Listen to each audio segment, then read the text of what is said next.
Hey guys, welcome back to my channel. So today is September the 11th, 2020. It is 4:30 in the evening. I did two previous videos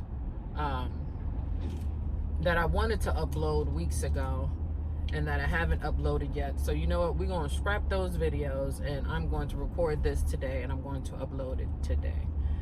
Because it's been a month since I've provided you guys with an update. So what has happened is I've had my, I don't know if I posted a video of it yet or not, but I've had my first OB appointment. And they took a lot of blood and all of that stuff for me to check all of my levels, my vitamin levels, make sure I didn't have any like iron deficiencies or vitamin D deficiencies or anything like that. And then they also took blood for a fetal chromosomal genetics testing to check to see if itty bit had any type of abnormalities or was susceptible to Down syndrome and stuff like that. And then so I had that appointment probably the middle of August, and then at the end of August I had my full physical with my primary care physician, which I did. At that point I had to notify her that I was pregnant, so she can also be you know, working in coordination with my OB on how they're going to monitor me for this pregnancy.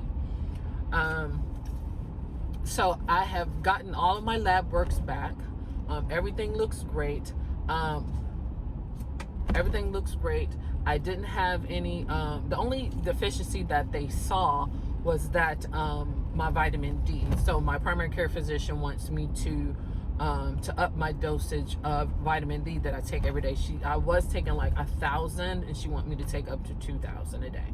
But other than that, it didn't even show me as being anemic anymore. If so, it was like very slight. So it's not something that they're concerned about as far as this pregnancy is concerned. And so today I also got back the genetic test from Nutria, I'm not really sure how you pronounce it, but they did the genetic screening for itty bit, and it came back that that the baby does not have Down syndrome or any other chromosomal abnormalities. That is it's considered as low risk for those things, which was a weight lifted off of my shoulders, because I was very for the last couple of weeks I've been very depressed and you know, and just worrying about it so much because of what happened with the first pregnancy. So it was weighing very heavy on my mind, and which made me, you know, kind of neglect some of the things that were going on in my house. Like I just stopped cleaning. I just stopped doing anything. I've spent most of my time in the bed and eating, and that's about it. But when I got those results today, I just started crying, because it's like, you know, I feel like this last month I stopped breathing, and then today I was able to breathe for the first time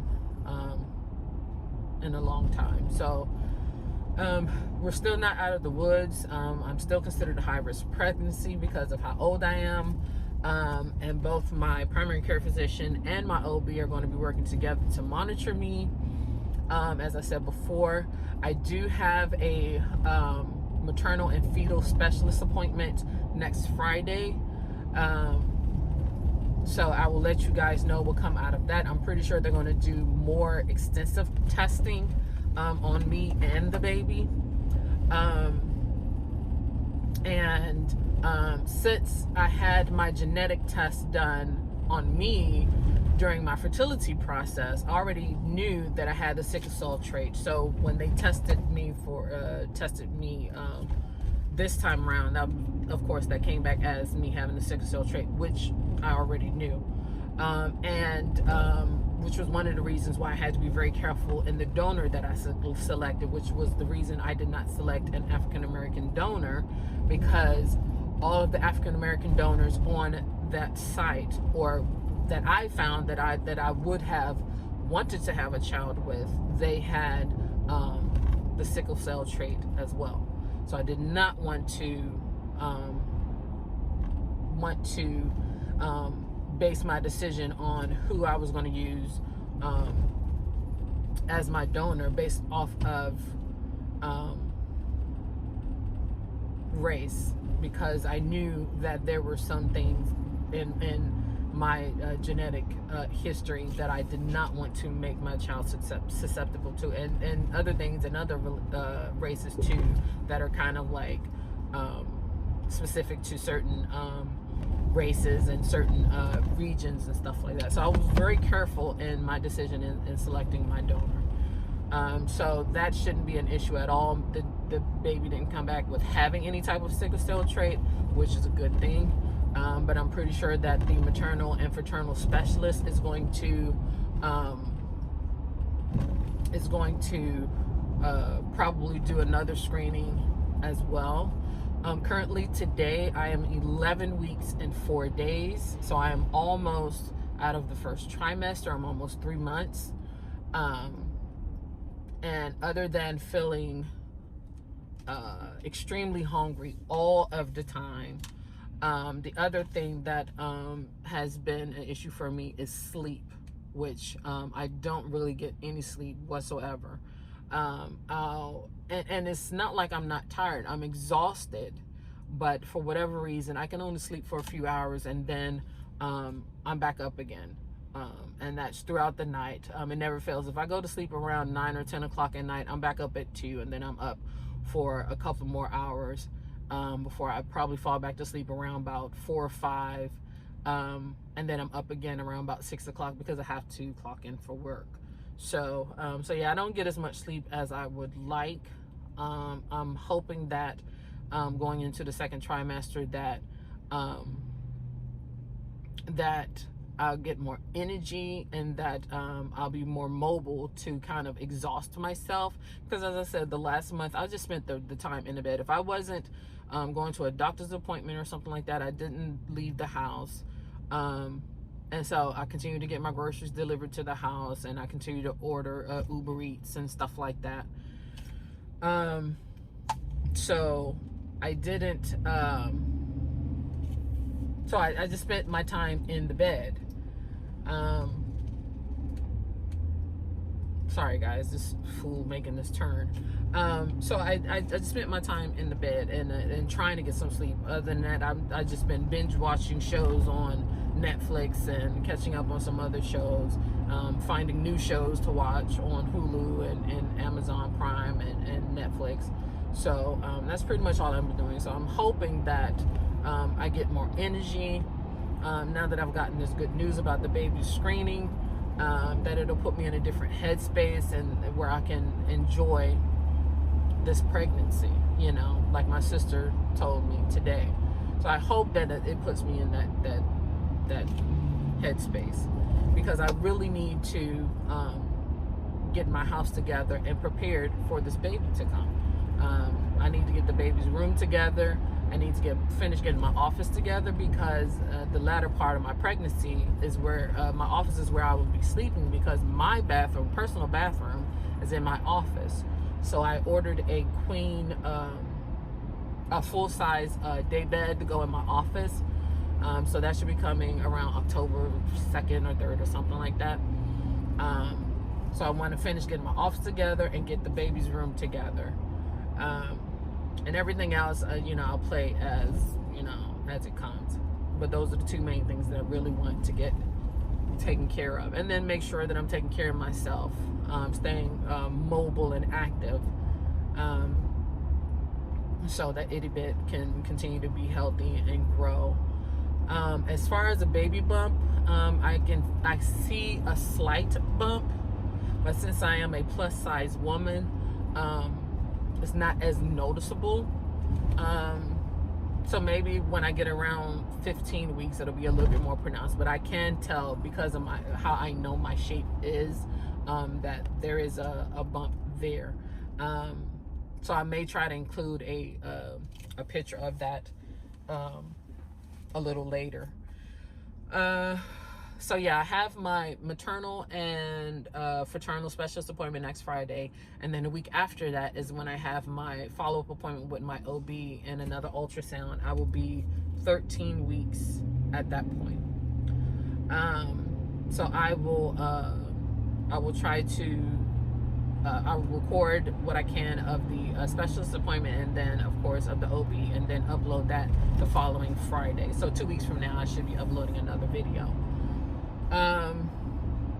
That's about it, guys. Right now I am on my way to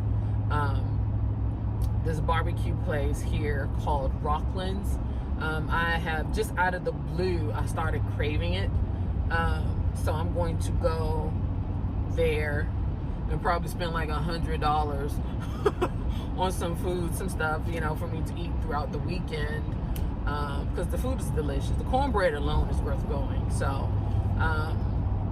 I'm gonna go and rack up on literally some racks of ribs and chicken and stuff like that.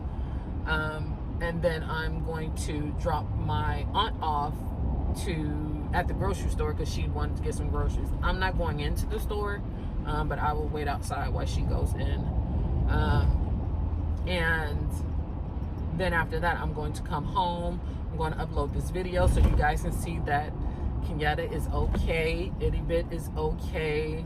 And by the grace of God, we're going to continue to stay healthy and continue to document this journey.